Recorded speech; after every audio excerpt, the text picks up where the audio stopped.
You ask Tiger to solve. This deals with linear equations with one unknown. The final result is k equals 8. Let's solve it step by step.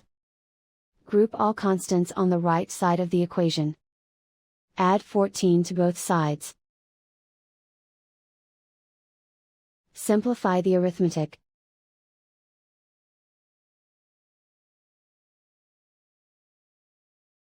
Isolate the k. Divide both sides by 7. Simplify the fraction. Find the greatest common factor of the numerator and denominator. Factor out and cancel the greatest common factor. And so the final result is k equals 8.